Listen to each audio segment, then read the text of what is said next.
Hey guys, welcome to my channel. My name is Francis, and today we're going to be talking about how to conquer the Accuplacer college placement exam. So before we go any further, I'd like to say that this is my first YouTube video, so try to go easy on me. I will be buying better equipment soon, but right now I'm just filming on my iPad. So here we go. So in my opinion, I really don't think it matters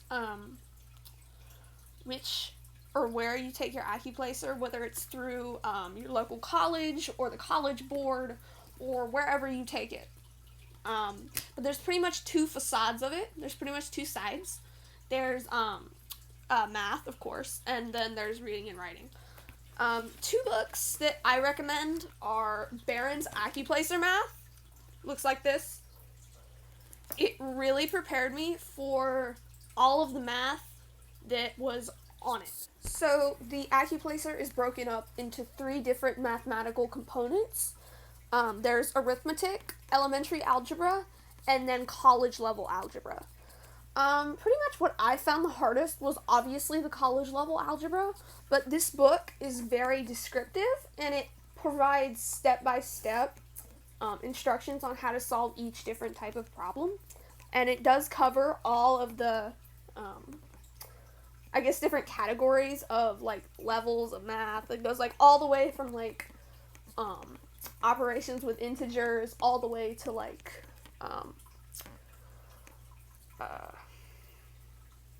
let's see, how far does it go?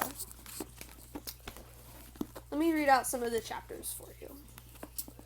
They have fundamentals of arithmetic, fractions, decimals, ratios and proportions, percentages, mean and median, exponents, scientific notation, square roots, sign numbers, absolute value, intro to algebra, solving equations and inequalities of one variable, systems of linear equations, working with polynomials, factoring polynomials, rational expressions, graphs in the coordinate plane, solving quadratic equations, solving absolute value equations, radical equations, and other complex equations, functions, trigonometry, and other advanced topics.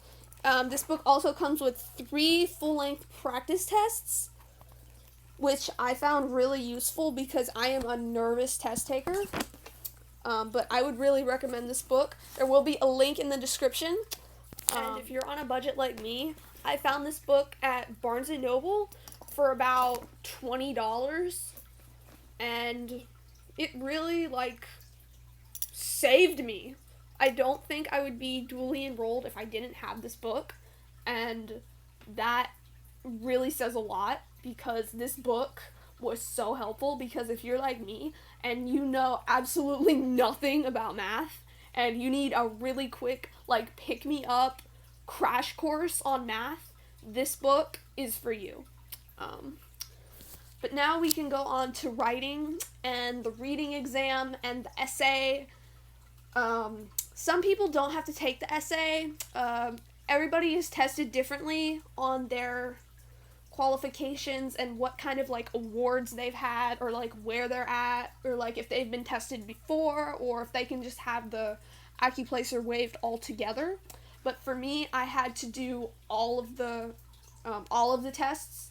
I had to do the 3 parts of the math that we just went over. I had to write the essay. I had to do the reading comp, and it's really just a lot of stuff that you learn in middle school and you pick up in high school English courses, but it's just enough to make sure that you remember all that stuff. And if you slip up, the first time I took it, I barely passed the reading part, but when I wrote the essay, my essay score was way up here and my reading was way down here. So they put me together, they averaged them out, and it was about right here. So if I didn't have my writing skills stronger than my reading comp skills, I probably wouldn't be in college right now, which I thank God for, because I'm really good at writing. I feel like that is where I'm gifted and not in mathematics. But if you suck at writing, this is a great book. It's called Successful College Writing. There will also be a link in the description for this book. It pretty much just goes over the writing process, like pre-writing, drafting, editing, finalizing, publishing. It does MLA style, which a lot of college professors look for in that style of writing. It has every single type of essay. It has descriptive essays, book reviews, book reports, just all kinds of the different essays you would have to write for college.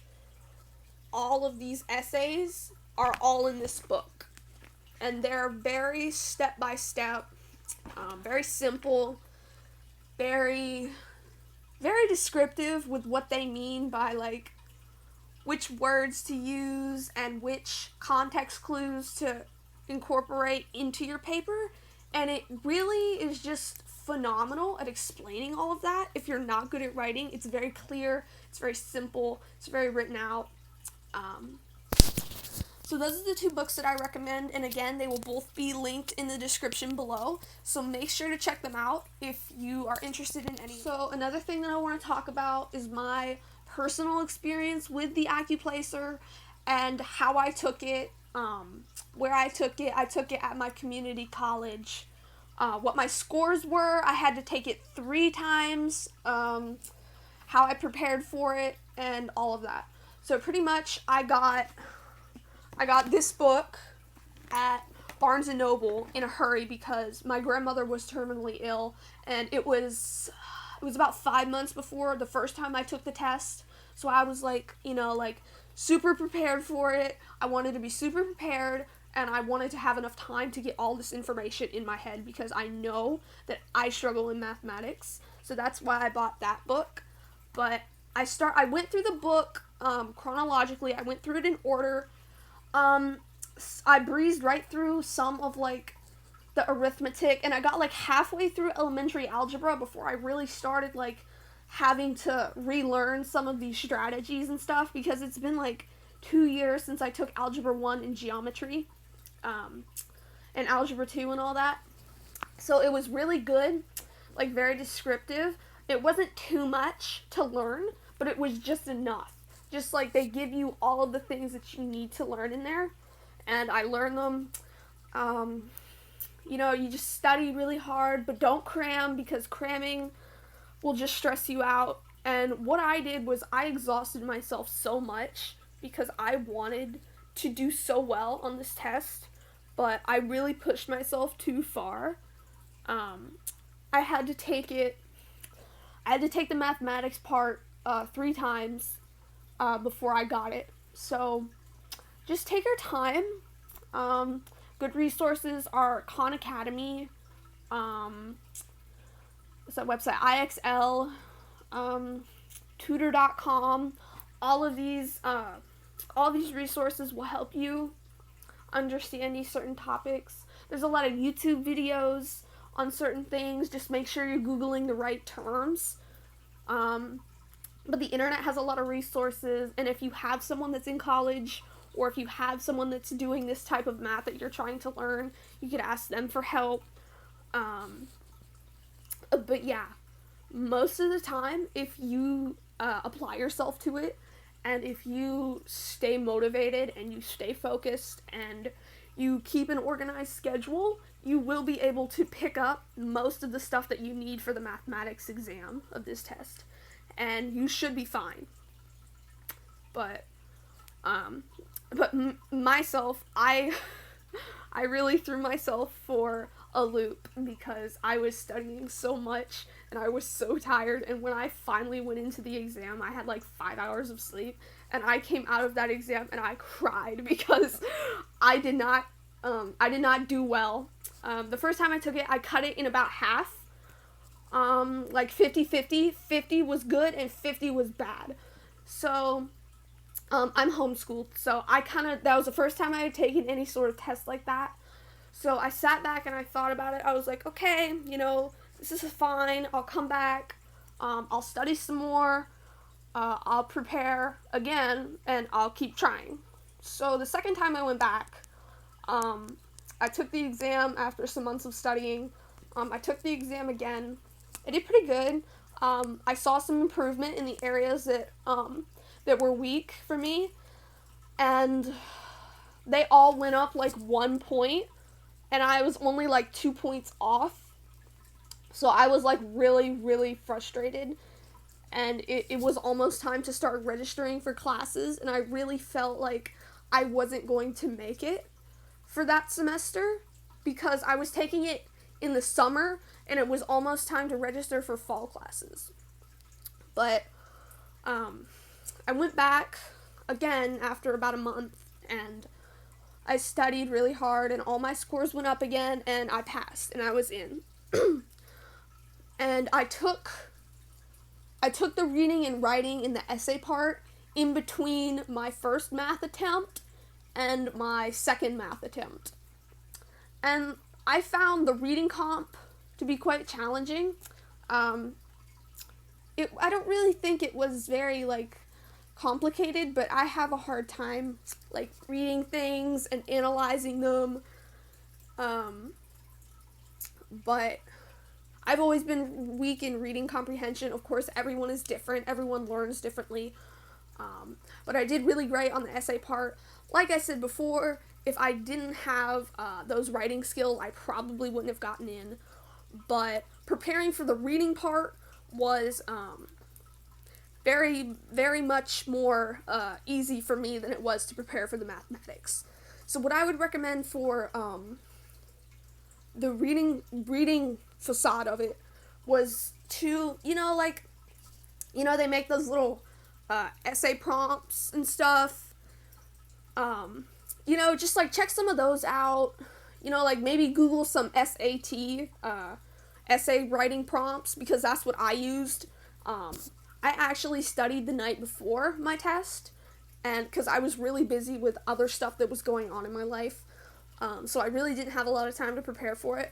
But once I got in there and I scored pretty high, I was like, thank God, because, I really just needed it all to fall into place. But I do spend a lot of my time, a lot of my free time, I spend a lot of it writing and reading, and I read a lot of books, so I kind of felt like, I kind of felt like I could trust myself a little bit. But it was really blind of me to do so, because if I hadn't have studied, I feel like in some circumstance I wouldn't have gotten in, because I wouldn't have studied a lot, if that makes any sense.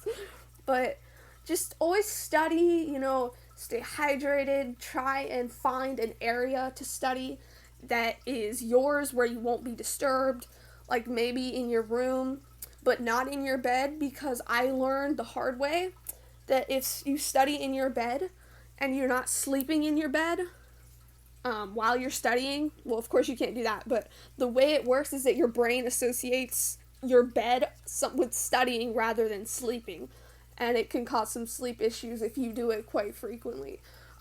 For me, I have a desk in my room, I have a chair in my room, and other times I'll just put a blanket on the floor and sit on the floor, or I'll go downstairs and sit at the kitchen table when everybody's in bed at night.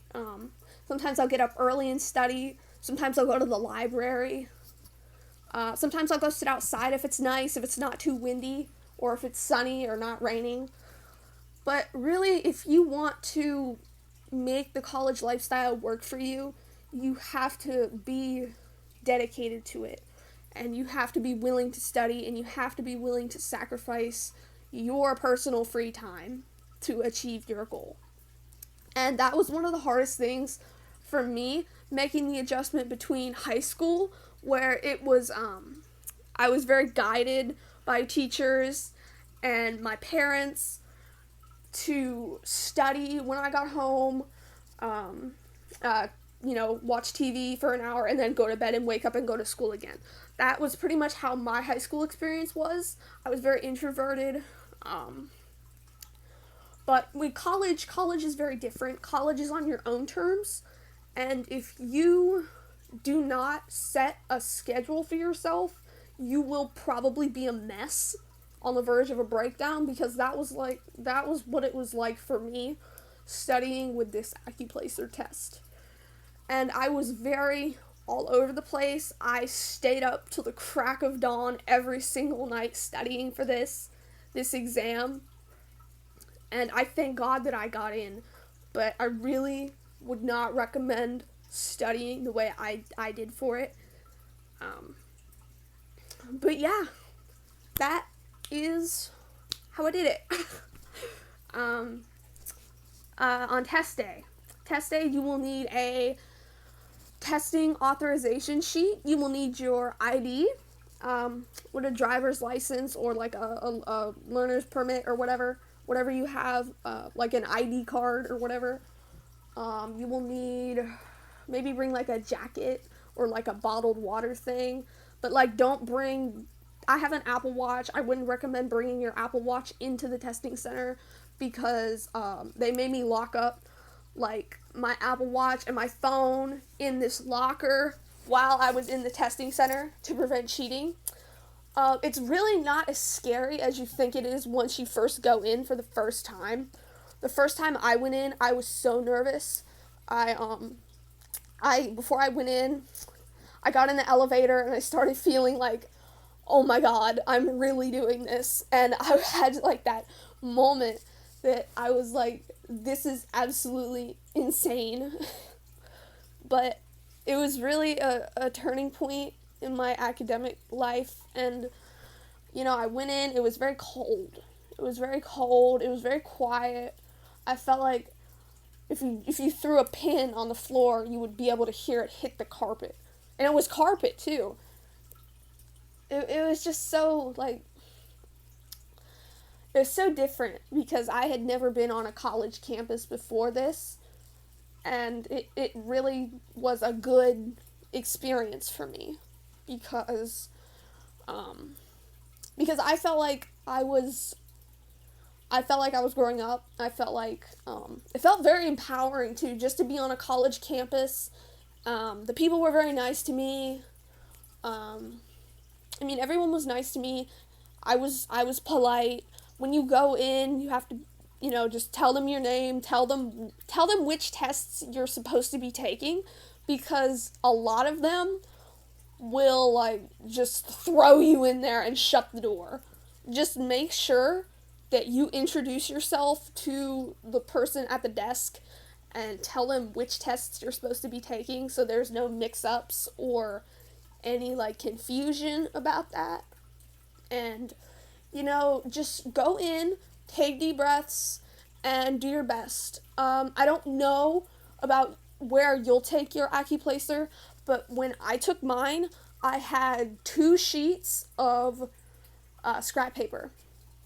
My math tests were not timed, so I had unlimited time to take them all 3 of them at the same time. I went through them in about 45 minutes to an hour, and once I was done, I had only used like 1 piece of my paper. And I don't know how you are, but I write pretty big. I work on paper a lot. I don't really work in my head. If there's something like a multiplication problem that can be done in your head, I'll write it down. That's just how I learned to do it. But try to use your paper strategically, because I feel like because I never ran out of paper, I don't know if they'll give you some more. But try to stay confident when you take the test, because it's computer adaptive. The College Board designed it so that if you miss a certain question, they'll give you another one like that's easier, to see if you can, like, recover from it. But the one I took had 72 questions on it, so that was very, very, very unique. Nothing like any test I've ever taken before. It was very, like, it kind of rocked my world a little bit, you know, because, like, I take online classes now through that same college, and I look back and I think on, like, how small and how scared I was, and, like, how far I've come. And I'm telling you, if this test is scaring you, you are going to be just fine. Even if you make it, and even if you don't, you are going to be just fine. There are other places that will take you, and you can do it if you set your mind to it. So stay safe, guys. Thank you for watching. If you like this video, leave a like, subscribe, and comment. Peace.